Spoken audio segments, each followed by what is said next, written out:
Robert Hayes adjusted his tie in the rearview mirror, the scar above his left eyebrow catching the afternoon light. 15 years as a Marine, 10 years building a construction empire from nothing, and 3 years since Diana walked out with half his life's work tucked under her manicured nails. The divorce papers might have called it irreconcilable differences, but Rob knew better. Greed had a way of making people incompatible with decency. His phone buzzed against the dashboard. Emma's contact photo, her bright smile at last year's homecoming, filled the screen. "Dad, you're still coming tonight, right?" His daughter's voice carried that nervous edge she developed since the divorce. At 18, she'd become the family diplomat, constantly smoothing over the jagged edges her mother's choices had created. "Wouldn't miss it, sweetheart. Graduating summa cum laude from Princeton deserves a proper celebration," Rob replied. "Trevor's been really supportive through everything," Emma said, her tone carefully neutral. "I know it's weird, but he's actually helped me figure out my career path." Rob's knuckles tightened around the steering wheel. Trevor Manning, the hedge fund prince who'd convinced Diana that a construction worker's love wasn't worth her time. The man who'd smiled at Rob across the mediation table while his lawyer carved up 25 years of marriage like a Christmas turkey. "I'm sure he has," Rob said evenly. "I'll see you tonight." He ended the call and stared at the construction site across the street. His crew was finishing the foundation pour on what would become Manning Financial's new headquarters. The irony wasn't lost on him. Trevor had unknowingly hired Rob's company for the project through a shell corporation. Sometimes the best revenge required patience and proximity. His youngest son, Luke, appeared at the passenger door, backpack slung over his shoulder. At 16, Luke had inherited Rob's build and his mother's sharp intelligence. A dangerous combination in a teenager who'd watched his family implode. "Mom called," Luke said, climbing into the truck. "She wants me to come early tonight to help set up." He made air quotes, his voice bitter. Translation: "She wants me there to make sure you don't cause a scene." Rob pulled away from the curb, navigating the afternoon traffic with practiced ease. "What kind of scene am I supposed to cause?" Rob asked. "The kind where you remind everyone that Trevor's been seeing Mom since before the divorce was final," Luke replied, staring out the window. "Alex is already there, playing happy family. Makes me sick." Rob's oldest son had chosen sides early and often. At 22, Alex had gladly accepted Trevor's job offer at Manning Financial, trading his father's blue-collar legacy for a corner office and an accompanying BMW. Blood meant nothing when the price was right. "Your brother made his choice," Rob said. "We all have to live with our choices." Luke turned to study his father's profile. "You're planning something, aren't you?" Rob smiled, but it didn't reach his eyes. "I'm planning to celebrate your sister's graduation." The truth was more complicated. 3 months ago, Rob had discovered something that changed everything. A private investigator's report sat locked in his office safe. Photos, bank records, and communication logs that painted a picture Diana and Trevor would kill to keep hidden. They weren't just having an affair. They'd been systematically planning Rob's destruction since before their relationship went public. The evidence showed wire transfers, forged documents, and a conspiracy that went back 2 years. They'd been playing a long game, positioning themselves to take everything Rob had built while destroying his reputation in the process. The graduation party wasn't just a celebration. It was supposed to be Rob's funeral. But Rob Hayes hadn't survived Fallujah and built a construction empire by being predictable. If Diana and Trevor wanted to play games, he'd show them what real strategy looked like. "Dad," Luke's voice cut through his thoughts. "Yeah, whatever you're planning, I'm in." Rob glanced at his son, seeing himself reflected in those determined eyes. Luke was the only one who'd refused Trevor's bribes and Diana's manipulation. The only one who remembered that loyalty wasn't a transaction. "Just follow my lead tonight," Rob said, "and trust me." As they drove toward the penthouse where his daughter's party would unfold, Rob mentally reviewed his plan. Diana and Trevor thought they held all the cards. But they'd made one crucial mistake. They'd underestimated the man they'd betrayed. By tomorrow morning, their perfect world would be nothing but rubble, and Rob would be standing in the aftermath, holding the hammer. The Meridian Tower pierced the Manhattan skyline like a glass and steel middle finger pointed at heaven. Rob had built the foundation for this building 8 years ago, back when Diana still pretended to love him and Trevor was just another trust fund baby playing with Daddy's money. Now Trevor owned the penthouse on the 47th floor, and Diana had traded her wedding ring for a key to the elevator. Rob parked his Ford F-150 between a Maserati and a Tesla. The truck's battle scars stood out among the pristine luxury vehicles. Luke whistled low as they approached the building's marble entrance. "Place screams, 'Screw you, money,'" Luke muttered. "Language," Rob said automatically, though he agreed.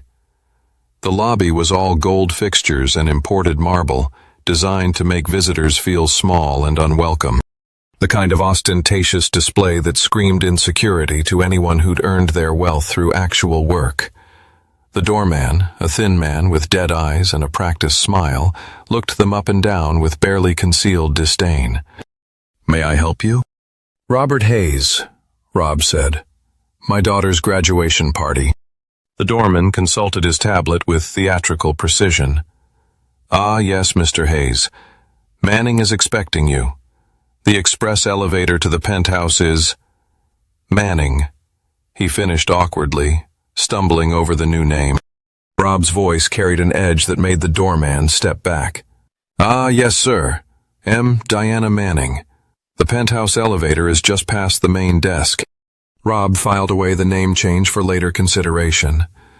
Diana had wasted no time erasing their history, but she'd forgotten that some stains never wash out.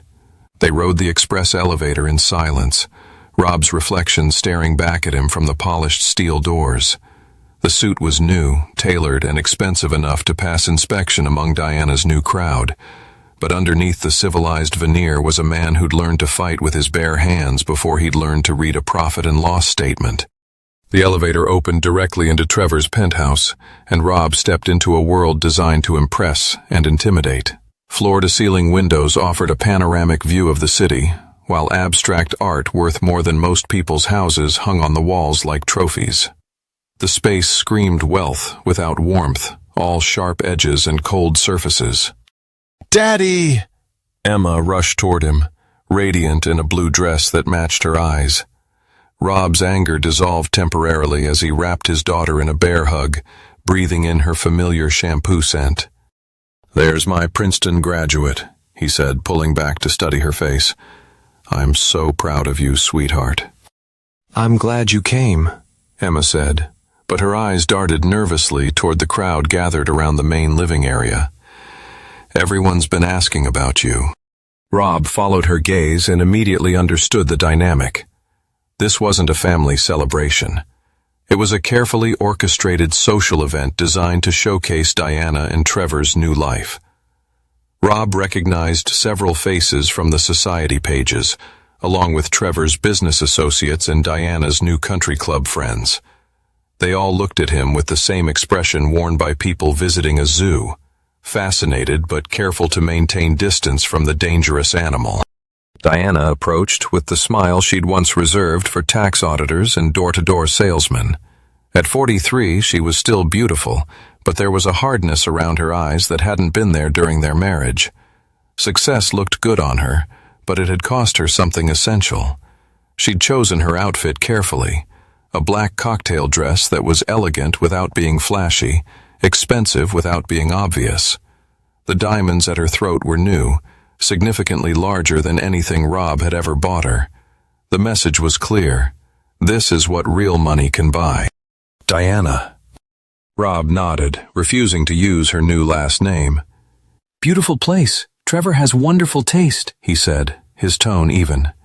Diana's hand found Trevor's arm as he materialized beside her. "You remember Trevor?" "Of course." Trevor Manning looked exactly like what he was, an inherited fortune wrapped in a Ralph Lauren suit. tall, lean, with the kind of refined features that suggested generations of good breeding and better nutrition. His handshake was firm but soft, the grip of a man who'd never swung a hammer or carried a rifle. "Robert, good to see you again," Trevor said with practiced sincerity. "Emma's told us so much about your business. Construction, right? Must be satisfying building things with your hands." The condescension was subtle but unmistakable, the verbal equivalent of patting a dog on the head. Rob smiled and squeezed Trevor's hand just hard enough to make his point. "Very satisfying," Rob said. "Especially the demolition part." Trevor's smile flickered as he withdrew his hand, and Rob caught the brief flash of concern in his eyes. "Good, let him wonder." "Where's Alex?" Rob asked, scanning the crowd. "He's networking," Diana said with obvious pride. "Trevor's been introducing him to some very important people. Alex has such a bright future ahead of him."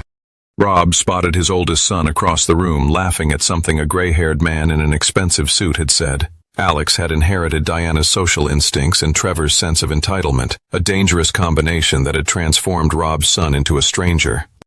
"And Luke?" Trevor asked, his tone suggesting he'd suddenly remembered the younger son existed. "Right here," Luke said, appearing at Rob's shoulder with a plate of hors d'oeuvres. "Great party, really feels like family." The sarcasm was thick enough to cut with a knife, but Trevor either missed it or chose to ignore it. Diana shot Luke a warning look that he returned with a smile that was all teeth and no warmth. "Well," Diana said, her hostess mask slipping back into place, "we should let you two mingle. Emma's been dying to show off her father to everyone." As Diana and Trevor drifted away, Luke moved closer to Rob. "This whole thing feels like a setup," he whispered. "They're all watching you like you're about to explode." Rob had noticed it too. The careful positioning, the way conversations paused when he passed, the security camera he'd spotted disguised as a smoke detector. Someone was expecting trouble, and they wanted it documented.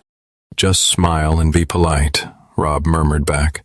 "Let them think they know what's coming." But as Rob worked a room, shaking hands and making small talk, his mind was cataloging details. The layout of the penthouse, the location of exits, the faces of Trevor's security team masquerading as wait staff.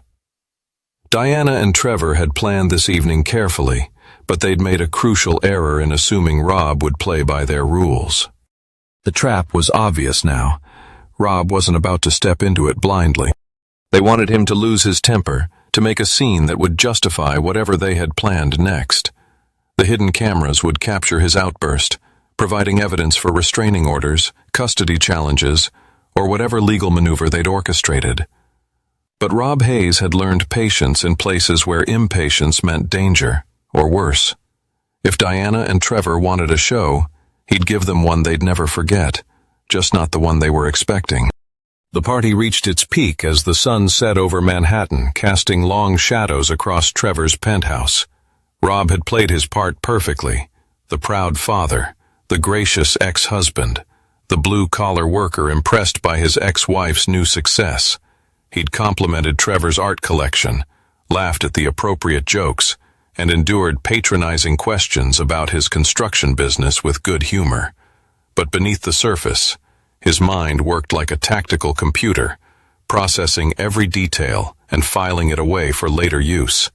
The security team's rotation schedule, the timing of the elevator's arrivals, the way Diana's new friends clustered around her like protective sheep, sensing a predator without understanding the danger.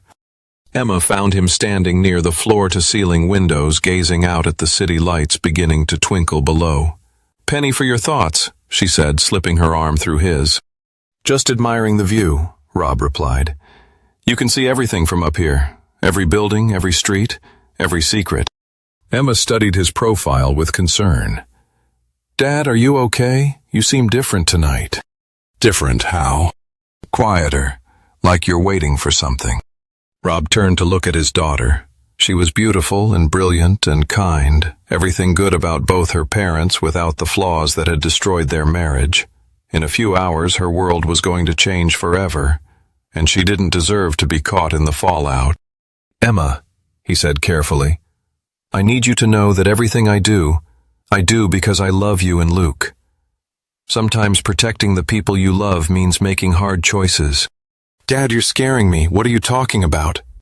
Before Rob could answer, Alex appeared at Emma's side. His oldest son looked every inch the young executive in his tailored suit and silk tie, but there was something in his eyes that Rob had never seen before, guilt mixed with defiance. Dad, Alex said, his voice carefully neutral. Mom wants to do the toast soon. She's looking for you. Rob studied his son's face, reading the micro-expressions that betrayed his anxiety. Alex knew something. The question was, how much and how long had he known it? I'll be right there, Rob said. Alex hesitated, then leaned closer. Dad, maybe you should consider leaving early tonight, before things get complicated. The warning was subtle, but unmistakable. Rob felt something cold settle in his stomach as the pieces clicked into place. He knew the storm was about to break. Alex wasn't just complicit. He was actively involved in whatever Diana and Trevor had planned. Complicated how? Rob asked. Alex glanced around nervously. Just trust me, okay? Leave now.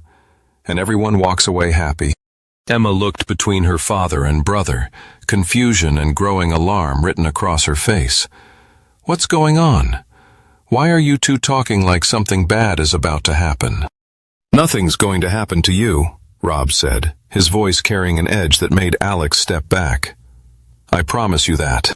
Before Alex could respond, the lights dimmed and Diana's voice carried across the room calling for attention. The crowd gathered in the main living area, champagne glasses in hand, as Diana positioned herself next to Trevor like a politician's wife at a campaign rally. Thank you all for being here tonight, Diana began, her voice warm and gracious.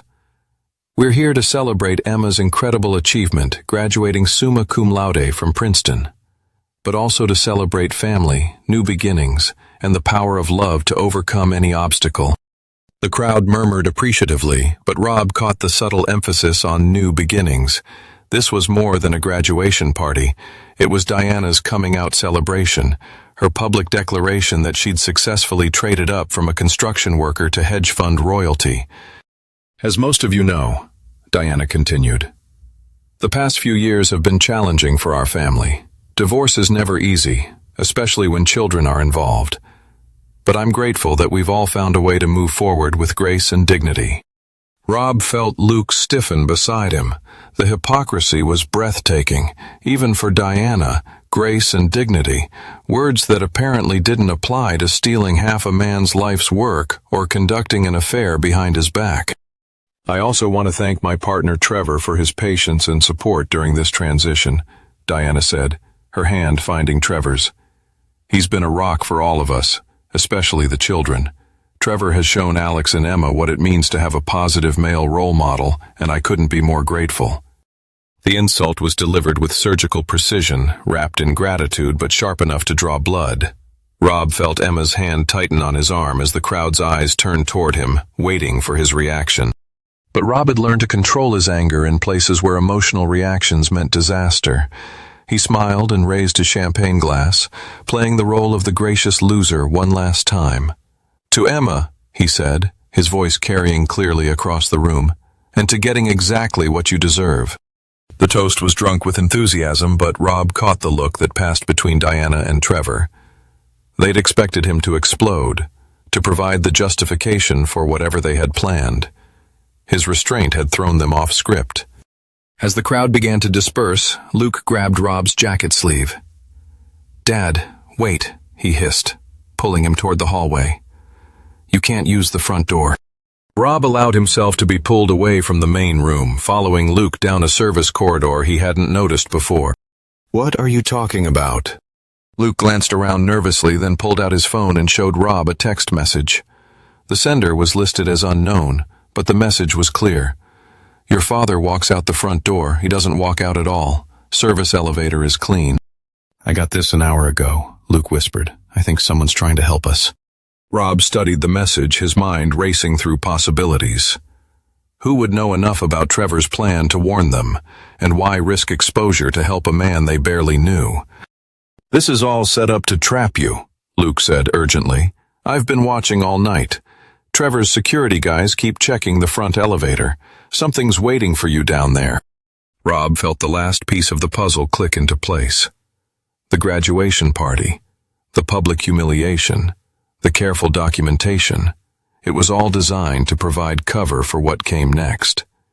They planned to make him disappear, and everyone at the party would swear he'd left angry and threatening violence. "Show me this service elevator," Rob said. Luke led him through a maze of service corridors to a freight elevator tucked away behind the kitchen. As they waited for it to arrive, Rob's phone buzzed with a text from an unknown number. "Basement garage, black SUV, come alone." The elevator doors opened with a soft ding, revealing an empty car that smelled of industrial cleaner and fear. Rob stepped inside, but Luke hesitated at the threshold. "I'm coming with you," Luke said. "No." Rob's voice brooked no argument. "Go back to the party. Stay close to Emma. Whatever happens tonight, protect your sister." "Dad." "That's an order, son." Luke nodded reluctantly and stepped back as the doors closed. As the elevator descended toward whatever waited in the basement, Rob allowed himself a moment of savage satisfaction. Diana and Trevor thought they were chess masters, but they'd been playing checkers while he'd been learning the rules of war. The elevator shuddered to a stop and the doors opened onto a dimly lit parking garage. A black SUV idled in the shadows, its windows too dark to see inside. Rob stepped out of the elevator, his hand instinctively moving to the small of his back, where his concealed carry permit allowed him to keep a Glock 19. Suddenly it happened. The SUV's rear door opened, and a figure emerged from the shadows. Someone Rob hadn't expected to see tonight. Someone whose presence changed everything he thought he knew about Diana and Trevor's plan. The man stepped into the light and Rob's blood ran cold as he recognized the face that had haunted his nightmares for 3 years. Marcus Sullivan emerged from the SUV like a specter from Rob's darkest memories. 3 years in federal prison had aged him, adding gray to his temples and lines around his eyes. But the cold intelligence that had made Marcus Rob's most dangerous enemy remained unchanged. "Hello, Rob," Marcus said, his voice carrying the same cultured tone that had once convinced half of Chicago's elite to invest in his Ponzi scheme. "You look surprised to see me." Rob's hand stayed near his weapon, but he didn't draw. Marcus had always been more dangerous with his mind than his hands, and 3 years in federal lockup had likely sharpened rather than dulled his survival instincts. "Sullivan," Rob said evenly, "I thought you were supposed to be in Leavenworth for another 5 years.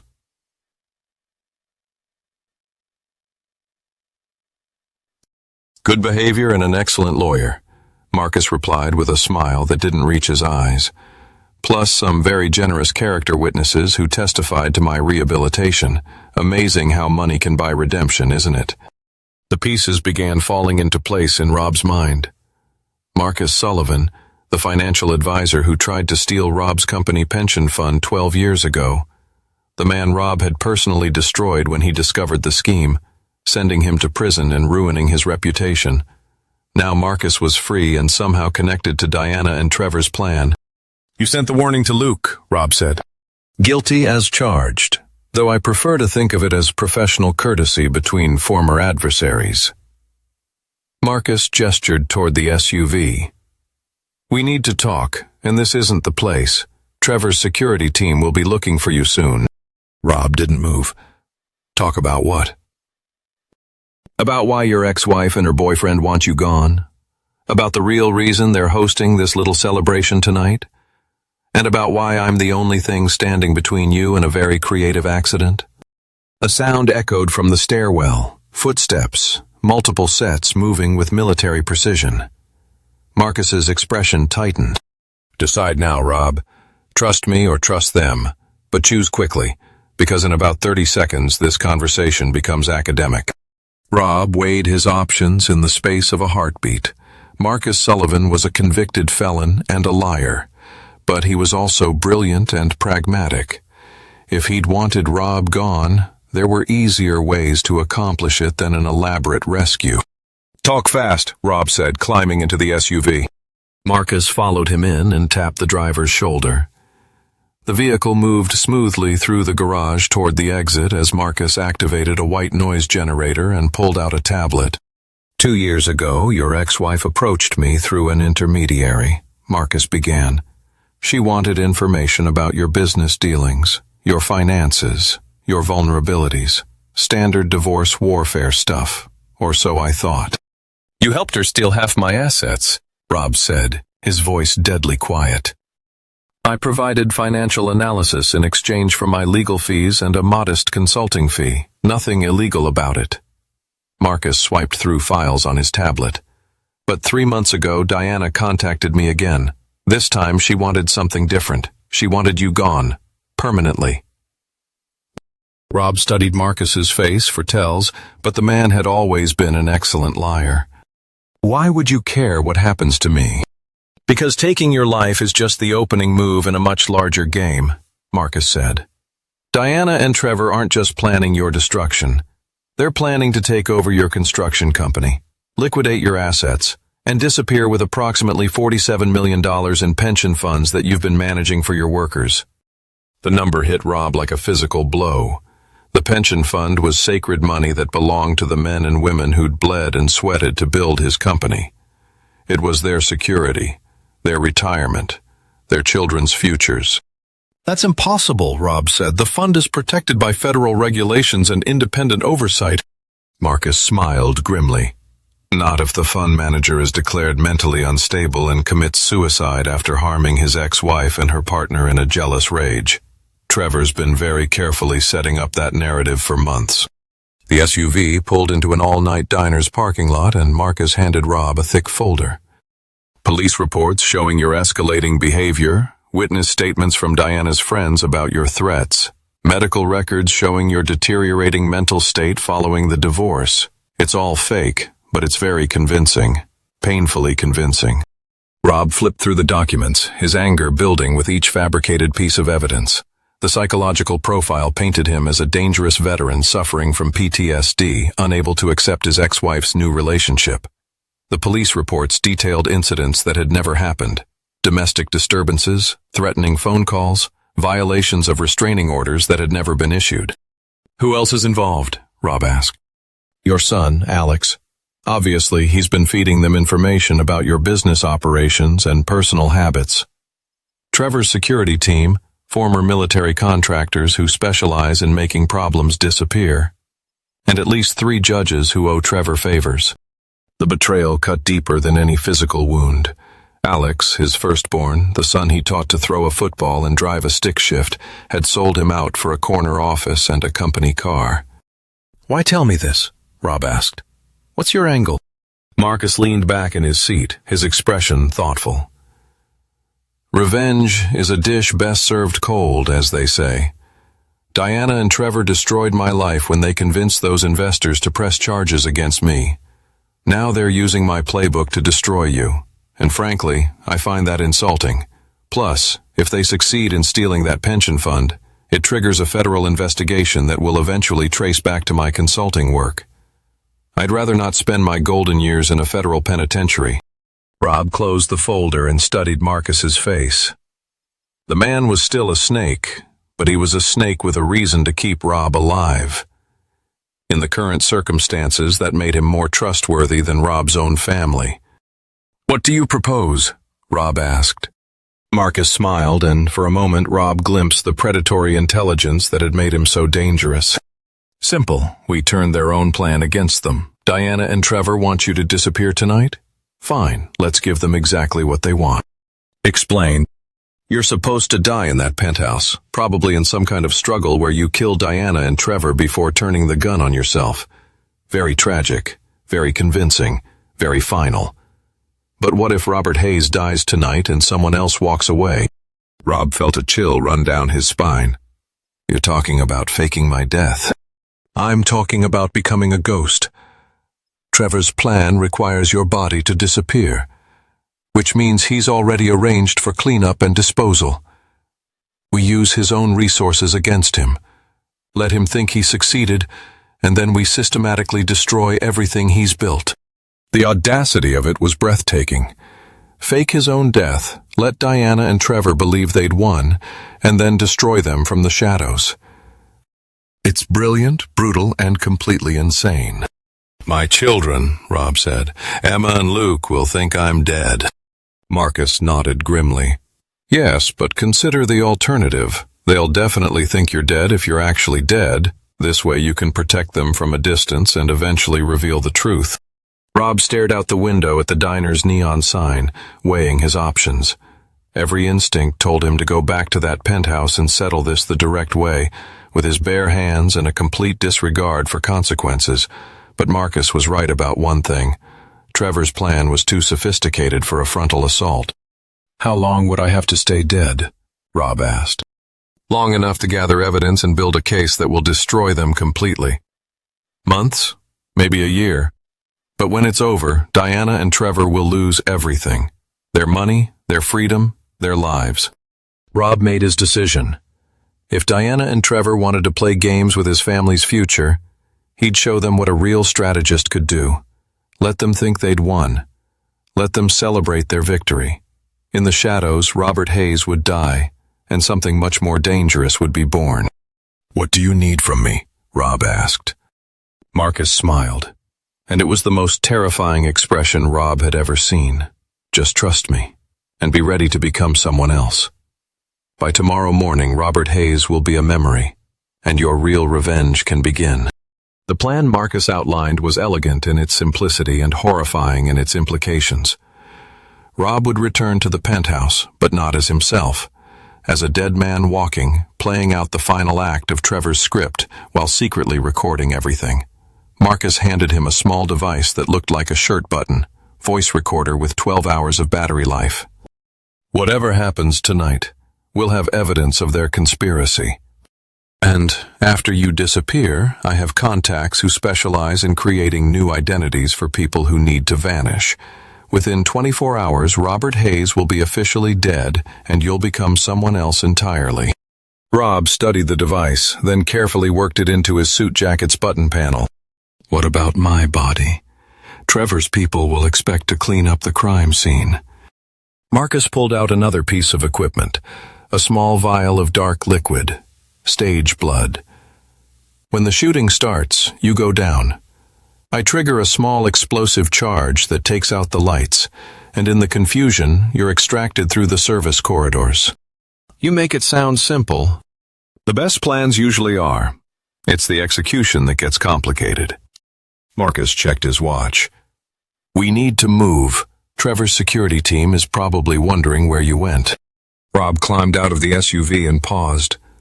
Sullivan, why are you really doing this? The truth this time. Marcus met his eyes, and for a moment, the mask slipped. Because 12 years ago, you could have destroyed me quietly. Instead, you gave me the chance to come clean, to pay back what I'd stolen. I chose to fight you, and I lost everything because of that choice. Consider this my attempt to balance the scales. Rob nodded and walked back toward the Meridian Tower. The night air was cool against his skin, and he found himself memorizing details. The sound of traffic, the smell of hot dog vendors, the feel of concrete beneath his feet. After tonight, Robert Hayes would never experience any of it again. The lobby was empty, except for the night security guard who barely looked up from his magazine as Rob headed for the service elevator. The ride to the 47th floor felt eternal.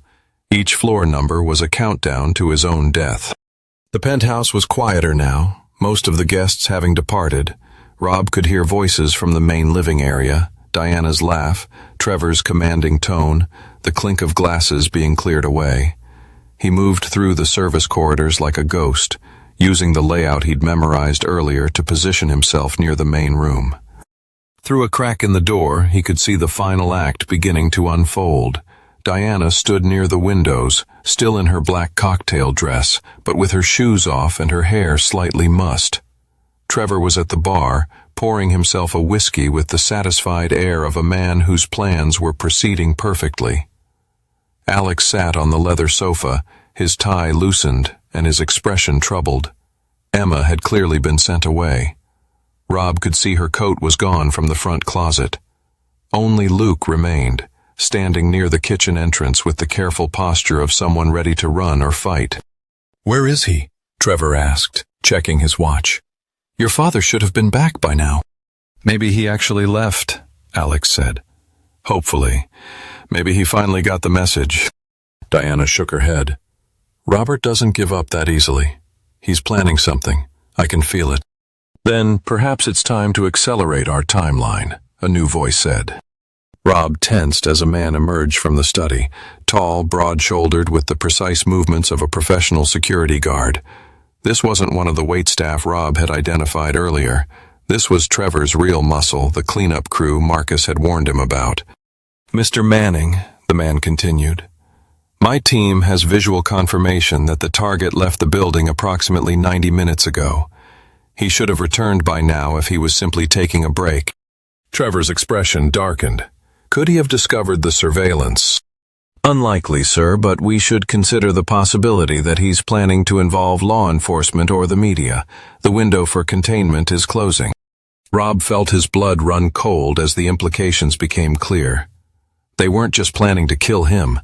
They were planning to kill him tonight, with Luke still in the penthouse. "What about Luke?" Diana asked, as if reading Rob's thoughts. "Collateral damage," Trevor said dismissively. "The boy chose his side when he refused our offers.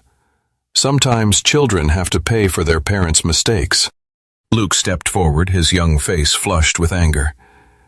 "You're talking about murdering my father, and now you're threatening me too." The security man's hand moved toward his jacket, but Diana held up a restraining gesture. "Luke, honey, you don't understand the situation. Your father is dangerous. He's been making threats, acting erratically. We're trying to protect everyone by killing him." Luke's voice cracked with emotion. "Mom, how can you even think about this?" "Because your father won't let go," Diana said, her voice hardening. "He can't accept that I've moved on, that I'm happy now. He's going to keep coming after us, keep trying to destroy what Trevor and I have built. Sometimes you have to choose between being kind and being safe." Rob had heard enough. He activated the recording device and stepped into the room, his hands visible and empty. "Interesting conversation. Mind if I join?" The reaction was immediate and telling. Trevor's hand went to his phone, undoubtedly triggering some kind of alert. The security man reached for his weapon but didn't draw it yet. Diana's face went pale, then flushed with anger and fear. Only Alex seemed genuinely surprised. "Dad, where did you go?" "Just taking some air," Rob said casually. Amazing what you can hear when people think you're not listening. "Diana, sweetheart, you've really outdone yourself this time." Diana's mask finally slipped completely, revealing the cold calculation beneath her society wife facade. "Robert, you shouldn't have come back." "No, I really shouldn't have," Rob agreed. "But I've never been good at doing what I should. It's one of my many character flaws." Trevor stepped forward, trying to regain control of the situation. "Robert, I think there's been a misunderstanding. Perhaps we should sit down and discuss." "Discuss what?" Rob interrupted. "How you're planning to murder me and steal my workers' pension fund. Or should we start with how you've been sleeping with my wife since before our divorce was final?" The security man tensed, but Rob held up a hand. "Easy there, Rambo. I'm not here for a fight. I'm here for answers." "Answers to what?" Diana demanded. "To why my own son helped you set me up," Rob said, his eyes finding Alex. "To why you thought you could steal money from people who trusted me.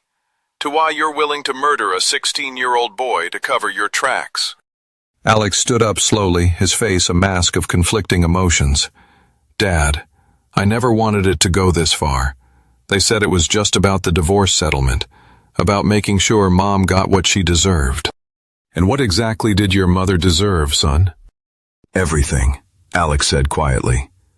"She gave you the best years of her life, and you gave her a construction worker's salary and a blue-collar life. She deserved better." Rob felt something break inside his chest.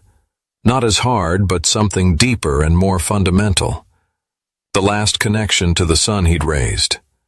The final thread of hope that Alex might still be saved. I see, Rob said. And the pension fund. Do my workers deserve to lose their retirement because your mother wanted a better class of friends? Alex couldn't meet his eyes. Trevor said there were ways to protect the workers, to make sure they didn't get hurt. Trevor lies for a living, son. It's how he makes his money. The room fell silent except for the distant hum of the city below. Rob could feel the tension building, like atmospheric pressure before a storm. Everyone was waiting for the violence to begin, for the script to play out as Trevor had written it. But Rob had a different ending in mind. "You know what the real tragedy is here?" Rob said, his voice carrying the weight of absolute certainty. "You're all going to lose. Not because I'm going to stop you, though I am, but because you're too stupid to realize you're already caught." Trevor's composure finally cracked. "What are you talking about?" Rob smiled, and it was the expression of a man who'd already won. Marcus Sullivan says hello. The name hit the room like a grenade, and Rob watched as comprehension dawned on their faces. Diana went white. Trevor's hand shook as he reached for his phone. The security man drew his weapon, but it was already too late. The lights went out, plunging the penthouse into darkness. In the chaos that followed, shouts, gunshots, the sound of breaking glass, Robert Hayes died as planned. But something much more dangerous was about to be born. The explosion wasn't large, just enough to blow out the penthouse's main electrical panel and plunge the 47th floor into chaos. In the darkness that followed, Rob felt Marcus's hands grab his shoulders, pulling him through the service corridor as gunshots echoed behind them. "Move, move, move," Marcus hissed, guiding Rob through the maze of service passages with the precision of someone who'd studied the building's blueprints. Behind them, Trevor's voice cut through the darkness. "Find him. Check every room, every closet. He doesn't leave this building alive." They reached the freight elevator just as emergency lighting kicked in, casting everything in an eerie red glow. Marcus jabbed the button repeatedly, then pulled out a small device and began working on the elevator's control panel. "How long?" Rob asked, checking the recorder to make sure it was still functioning. 2 minutes, Marcus replied, his fingers flying over the device's interface. "My people are in position in the garage, but we need to get down there before Trevor's security locks down the building." The elevator arrived with a soft ding that sounded deafening in the silence. They stepped inside, and Marcus immediately activated an override that sent them plummeting toward the basement levels. "The blood worked?" Rob asked, looking down at the dark stains across his shirt and jacket. "You should see yourself," Marcus said grimly. "Very convincing death scene. Trevor's people will find enough DNA evidence to confirm your presence, but not enough to question the story. And Luke? Safe. My people extracted him during the confusion. As far as anyone knows, he ran during the gunfight and escaped before the security team could stop him." Rob felt some of the tension leave his shoulders. Whatever happened next, his youngest son was alive and protected. Emma was already away from the penthouse, probably at her college apartment, blissfully unaware that her world had just imploded. The elevator shuddered to a stop in a sub-basement Rob hadn't known existed. Marcus led him through a series of service tunnels that connected to the adjacent building, where a van waited with its engine running. "From here, you disappear," Marcus said as they climbed into the van. "New identity, new life, new everything. You'll be briefed on your cover story during the drive." As the van pulled away from the Meridian Tower, Rob caught a glimpse of flashing lights in his side mirror. Police cars, ambulances, fire trucks, all responding to reports of shots fired in the penthouse. By dawn, the story would be all over the news. Construction executive Robert Hayes had snapped, attacked his ex-wife and her boyfriend, and disappeared into the night. "How long before they declare me dead?" Rob asked. 48 to 72 hours, Marcus replied. "Trevor will want the investigation wrapped up quickly before anyone starts asking inconvenient questions. He'll provide evidence of your deteriorating mental state and your threats against Diana.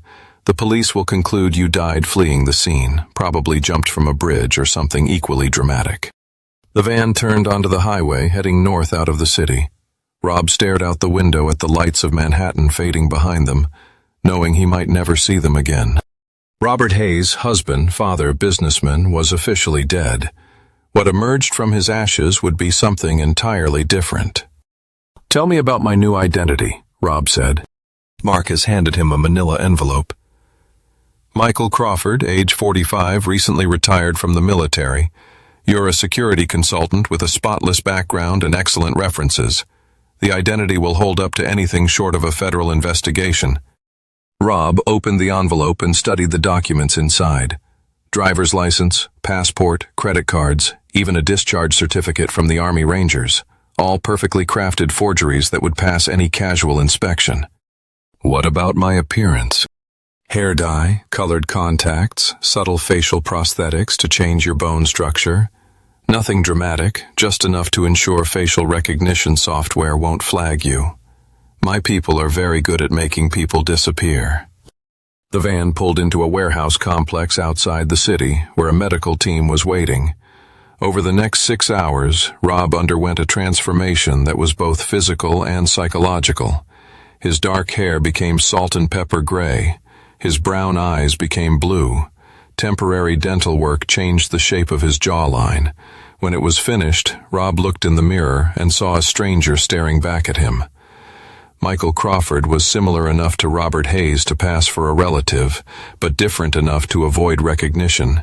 Even his own children would need a second look to identify him. "The transformation is temporary," the makeup artist explained. "The prosthetics will need to be replaced every few weeks, and the hair color will fade over time, but it should be sufficient for your immediate needs." Marcus appeared at Rob's shoulder, also transformed. His gray hair was now black, his aristocratic features softened by subtle changes. "Welcome to the Ghost Protocol, Michael. Ready to learn how dead men take their revenge?"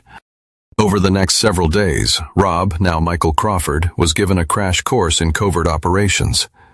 He learned about surveillance and counter-surveillance, document forgery, financial crime investigation, and a dozen other skills he'd never needed as a construction executive. Marcus had assembled a team of specialists, former intelligence operatives, white-collar crime investigators, computer hackers, and financial analysts. All of them had reasons to want Trevor Manning destroyed, and all of them had skills that complemented Rob's natural strategic instincts. "Think of it as a hostile corporate takeover," Marcus explained during one of their planning sessions. "Trevor has built his empire on other people's money and other people's trust. We're going to systematically destroy both." The first target was Alex. Rob's oldest son had returned to work at Manning Financial as if nothing had happened, but his colleagues were already whispering about his father's disappearance. The psychological pressure of believing he'd contributed to his father's death was beginning to show. "He's drinking more," reported Sarah Shan, a financial analyst Marcus had placed inside Manning Financial 6 months earlier. "Missing meetings, making mistakes. Trevor's starting to see him as a liability rather than an asset." "Good," Rob said, studying surveillance photos of his son leaving his apartment building. Alex chose his side. Now he gets to live with the consequences. The second target was Diana. Rob's ex-wife had played the grieving spouse perfectly in her police interviews, but she'd made one crucial mistake. She'd celebrated too soon. Luxury purchases, expensive vacations, a new wardrobe that cost more than most people's annual salary. The widow's benefits from Rob's life insurance would cover some of it, but not the level of spending she'd begun. "She's accessing the pension fund," Marcus reported. "Small amounts routed through shell companies, but it's definitely happening. Trevor's moving faster than we anticipated." The third target was Trevor himself. Manning Financial looked solid from the outside, but Marcus's investigation had revealed dangerous cracks in the foundation. Trevor had been using client funds to cover his own losses for years, moving money between accounts like a shell game to avoid detection. "He's a more sophisticated version of what I used to be," Marcus admitted. "But sophistication only works if you're smarter than everyone else in the room. Trevor's not as smart as he thinks he is." Rob studied the evidence Marcus had compiled: bank records, client statements, regulatory filings that didn't quite add up. It was a house of cards held together by Trevor's reputation and his client's trust. All it would take was the right pressure in the right place, and everything would collapse. "How long?" Rob asked. 3 months, maybe 4. We need to be careful. If we move too fast, Trevor might cut his losses and disappear. We want him trapped when the house comes down. Rob nodded, but privately he had a different timeline in mind. 3 months was too long. His children were out there believing their father was dead, grieving for a man who was actually planning their tormentor's destruction. Emma would graduate from Princeton in 6 weeks. Luke would finish his junior year of high school in 8. He wanted to be alive again when his children needed him most. "What about accelerating the timeline?" Rob asked. Marcus studied his expression and smiled grimly. "I was hoping you'd say that. Patience is a virtue, but revenge is an art form, and art should have an element of surprise." They spread the surveillance photos across the table. Diana at her country club, Alex at his office, Trevor at his downtown headquarters. 3 people who thought they'd won, who believed their victory was complete and permanent. They were about to learn that some ghosts don't rest quietly. 6 weeks after Robert Hayes died, Michael Crawford sat in a coffee shop across from Manning Financial's headquarters, watching his oldest son through high-powered binoculars. Alex looked terrible, thin, pale, jumping at shadows. The guilt was eating him alive, just as Rob had hoped it would. "He's been popping pills," Sarah Chin reported through Rob's earpiece. "Anxiety medication, sleeping pills, probably some recreational stuff too." Trevor's noticed. Word is he's planning to cut Alex loose before he becomes a liability. Rob adjusted his focus, studying Alex's face as his son emerged from the building. There was a haunted quality to his expression, the look of a man who'd sold his soul and was beginning to understand the price. "Any word from Emma or Luke?" "Emma's been calling Alex every few days, worried about his drinking. Luke refuses to speak to him at all. Your younger son has essentially disowned his brother." Rob felt a complex mix of pride and sorrow. Luke had chosen loyalty over comfort, righteousness over opportunity. Emma, meanwhile, was trying to hold her shattered family together through pure force of will. "Time to accelerate Phase 2, Rob said, closing the binoculars. Phase 2 was Marcus's masterpiece, a carefully orchestrated campaign to destroy Trevor's reputation and business simultaneously. It began with anonymous tips to regulatory agencies about irregularities in Manning Financial's client accounts. Small discrepancies at first, just enough to trigger audits and investigations. While regulatory pressure built from one direction, Rob began applying personal pressure from another. As Michael Crawford, he'd established himself as a freelance security consultant specializing in corporate espionage. His first client was Elena Vasquez, one of Trevor's former partners who'd been forced out of the hedge fund business after Trevor had systematically destroyed her reputation. "I want evidence," Elena told him during their meeting at an upscale restaurant. "Proof that Trevor Manning is the lying, thieving scoundrel I know him to be. Money is no object." Rob smiled with Michael Crawford's face. "Evidence is my specialty, Miss Vasquez. Give me 2 weeks." What he gave her was better than evidence. He gave her Trevor's complete client list, detailed financial records, and documented proof of the shell game Trevor had been playing with investor funds.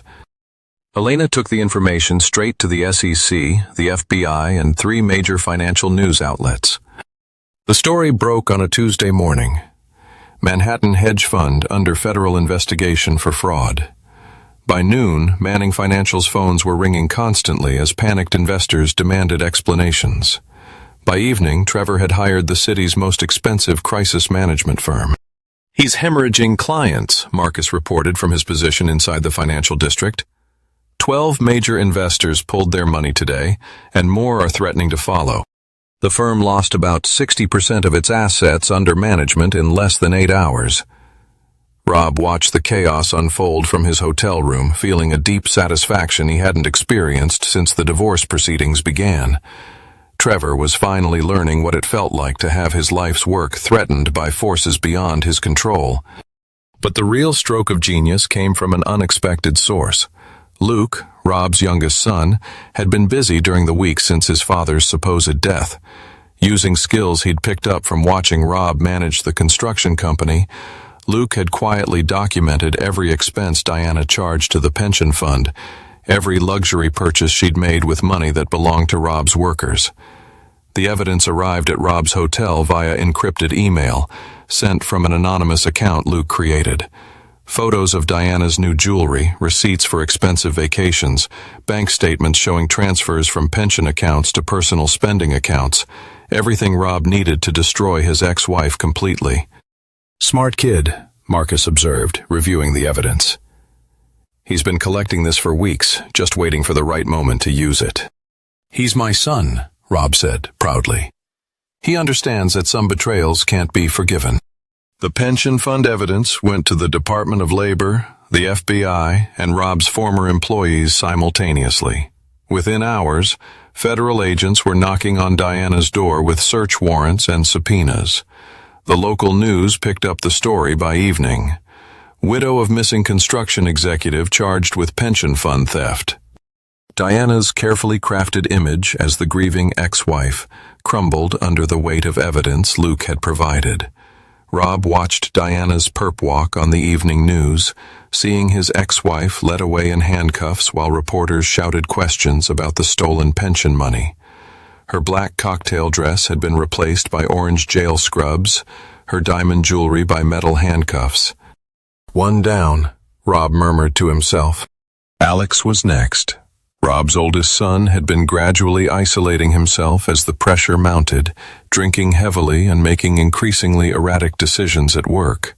When federal investigators began examining Manning Financial's employment records, they discovered that Alex Hayes had been receiving payments that far exceeded his qualifications or contributions to the firm.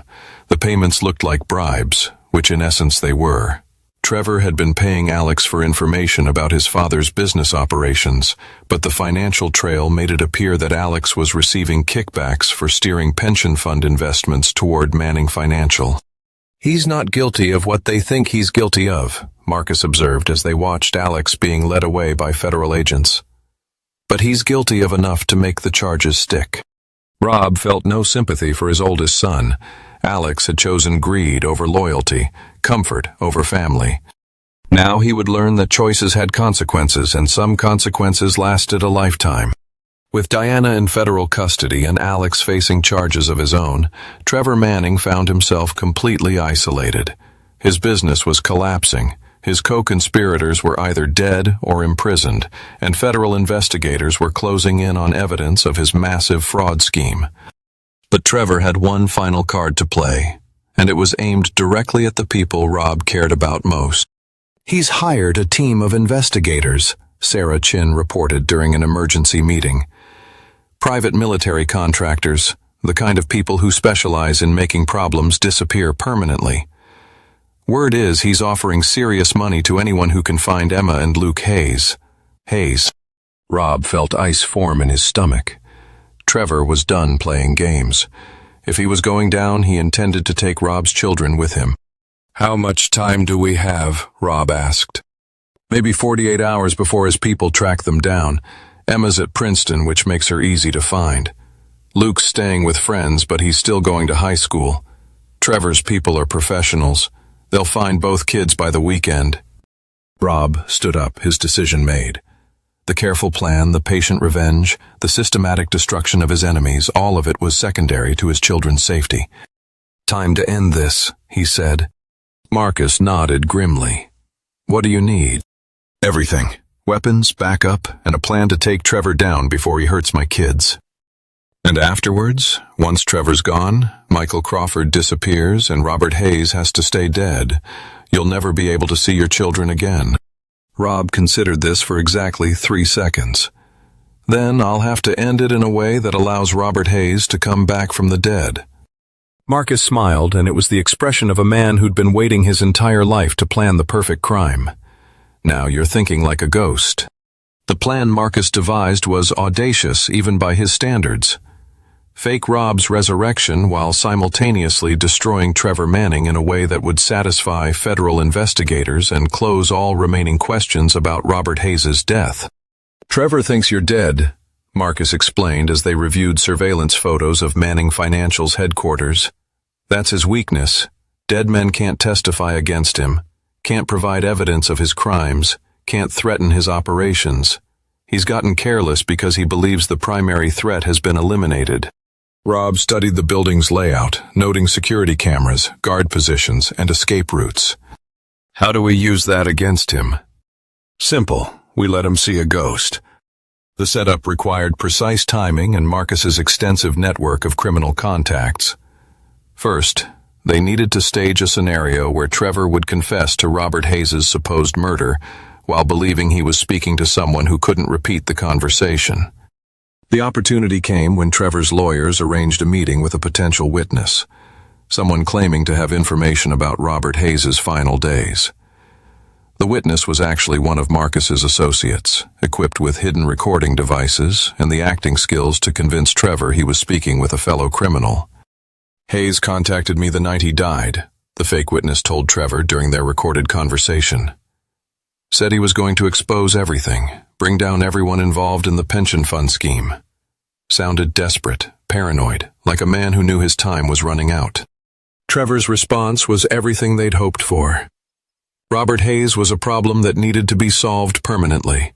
Some men won't listen to reason, won't accept when they've lost. Hayes was one of those men. The world is better off without him. "You killed him yourself," the fake witness prompted. "I had him killed," Trevor corrected, his voice carrying the satisfaction of a man confessing his greatest achievement.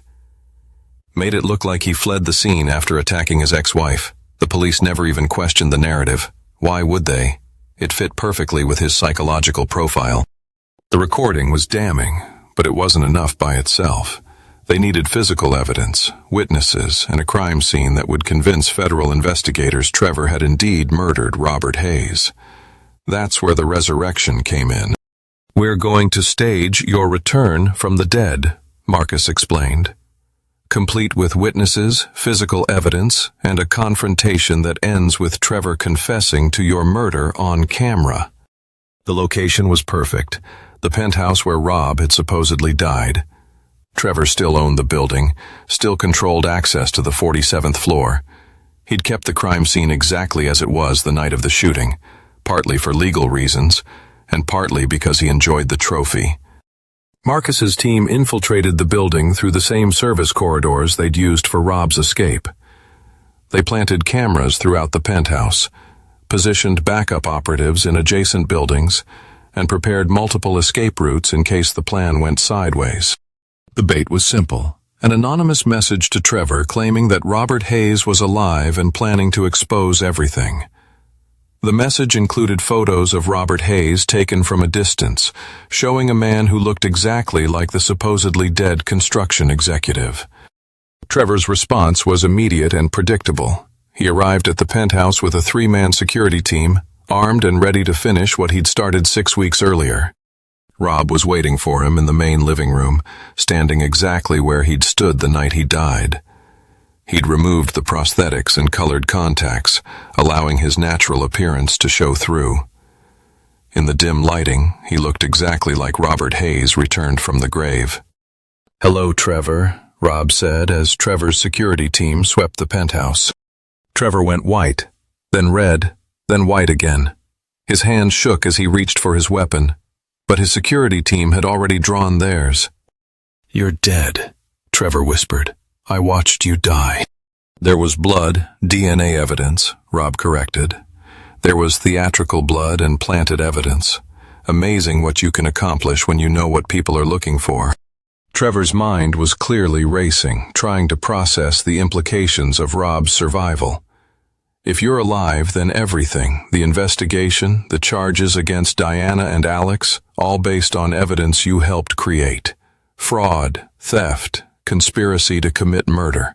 The federal case against you is ironclad, Trevor. The only question is whether you're going to spend the rest of your life in prison or face the death penalty. Unless, Rob smiled. Unless nothing. You're finished, Trevor. Your business is destroyed, your co-conspirators are in custody, and you're about to be arrested for my murder. Trevor's security team looked confused, unsure whether they should be protecting their employer from a dead man or arresting a supposedly dead man for being alive. In their hesitation, Rob saw his opportunity. "You want to know how I survived?" Rob asked. "How I managed to fake my own death and frame you for murder at the same time?" "Tell me," Trevor demanded. Rob began explaining Marcus's plan, describing each step of the elaborate deception while hidden cameras recorded every word. Trevor listened with growing horror as he realized how completely he'd been outmaneuvered. "You turned my own plan against me," Trevor said finally. "You turned your arrogance against you," Rob corrected. "You thought you were playing chess with a construction worker. You never realized you were playing against a Marine who'd spent 15 years learning how to kill people smarter than you." The federal agents arrived exactly on schedule, just as Rob finished his explanation. They burst through the penthouse doors with overwhelming force, shouting commands and pointing weapons at everyone in the room. In the chaos that followed, Trevor made a critical mistake. He tried to shoot Rob, screaming about ghosts and dead men and elaborate conspiracies that made him sound completely insane. The agents took him down hard, and the struggle provided perfect cover for Marcus's team to extract Rob through the service corridors. Within minutes, Robert Hayes was officially alive again, while Trevor Manning was under arrest for attempted murder, conspiracy, fraud, and a dozen other charges that would keep him in federal prison for the rest of his life. The news media went wild with the story. Dead construction executive returns to expose murder plot. Rob gave a carefully scripted interview, explaining how he'd gone into hiding after discovering the conspiracy against him, how he'd gathered evidence while letting his enemies believe they'd succeeded in killing him. The narrative was compelling, believable, and completely false, but it gave federal prosecutors everything they needed to close their cases against Diana, Alex, and Trevor. More importantly, it allowed Robert Hayes to return to his children as a hero rather than a victim. Emma was waiting for him at the airport when he flew back to New York, tears streaming down her face as she ran into his arms. Luke was more reserved, but Rob could see the relief in his son's eyes, the knowledge that his father had survived, that the family wasn't completely destroyed. "I thought I'd lost you forever," Emma whispered against his chest. "You never lost me," Rob replied. "I was always watching, always protecting you. I just had to do it from the shadows for a while." "And Alex?" Luke asked quietly. Rob's expression hardened. "Your brother made his choice. Actions have consequences, and some consequences last a lifetime. Alex would spend the next decade in federal prison, his promising career destroyed by his own greed and betrayal. Diana would serve 25 years for pension fund theft and conspiracy. Trevor would never see freedom again. But Rob had his surviving children back, his business intact, and his enemies completely destroyed. Sometimes the best revenge wasn't served cold. Sometimes it was served with a resurrection that reminded everyone that some men were too stubborn to stay dead. 1 year after his resurrection, Robert Hayes stood on the construction site where Manning Financial's headquarters had once been planned. The building had never been completed. Federal seizure orders had frozen the project when Trevor's empire collapsed. Now Rob's company was tearing down the unfinished structure, preparing the ground for something better. "Dad." Emma's voice came from behind him. She'd driven up from Princeton for the weekend. Her graduate school applications spread across the passenger seat of her car. "The workers want to know if you're ready for the ceremonial first swing." Rob turned to see his daughter approaching. No longer the sheltered teenager who'd graduated from Princeton a year ago. The events of the past year had aged her, but they'd also strengthened her. She carried herself with the confidence of someone who'd survived betrayal and emerged stronger. "Where's Luke?" Rob asked, checking his watch. "Running late as usual. Something about a final exam he couldn't reschedule." Emma smiled, the expression lighting up her face. He's been pushing himself pretty hard since he got early admission to MIT. Luke had thrown himself into his studies with the intensity of someone trying to prove something, to himself, to his father, to the world. His early admission to MIT's engineering program was just the beginning of what Rob suspected would be a remarkable career. "Any word from your brother?" Rob asked, though he already knew the answer. Emma's expression darkened. "He writes sometimes." Letters from federal prison aren't exactly cheerful reading material.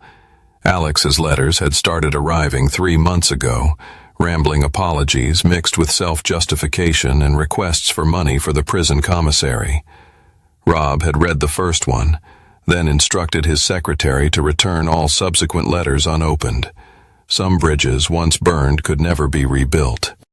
"He made his choice," Rob said firmly. "We all have to live with our choices." The demolition crew was assembled and waiting, hard hats in place and equipment positioned for maximum symbolic impact.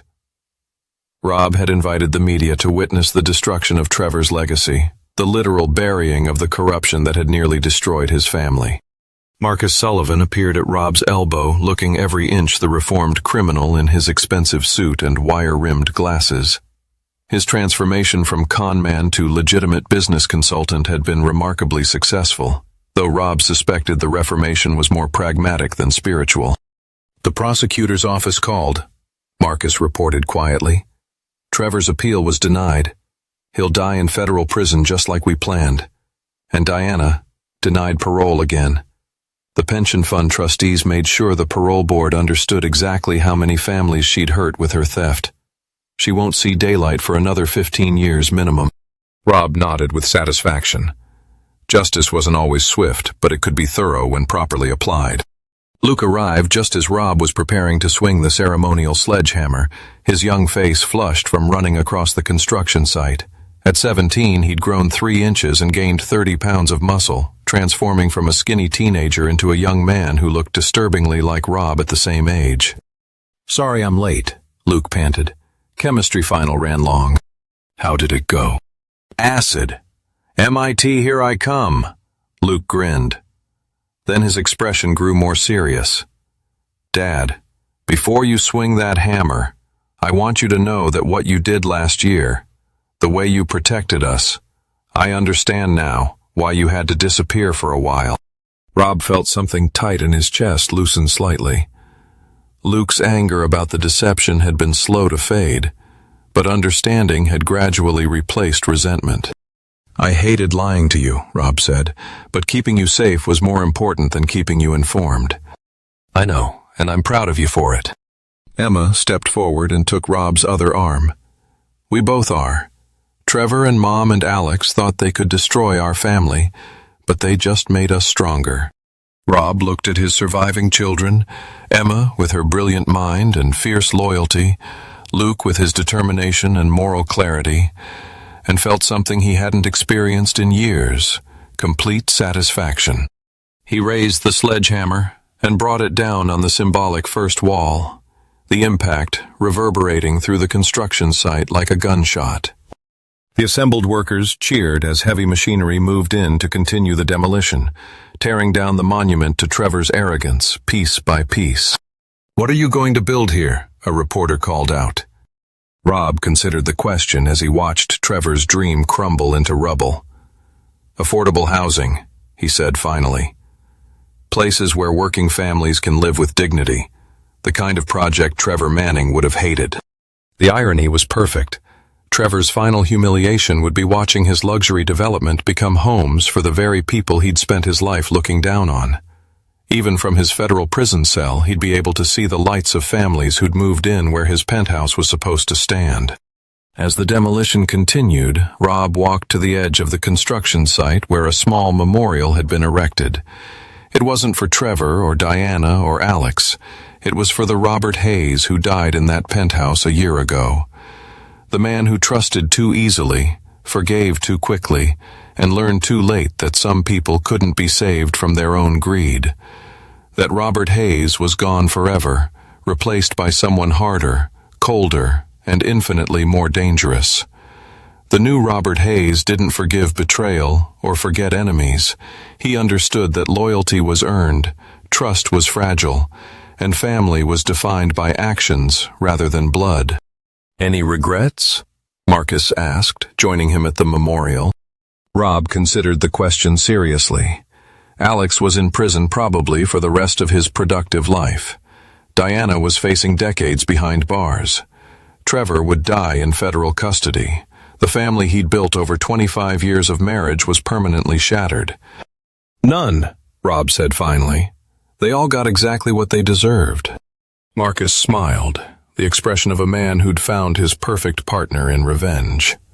What's next? The construction business seems a little tame after the past year.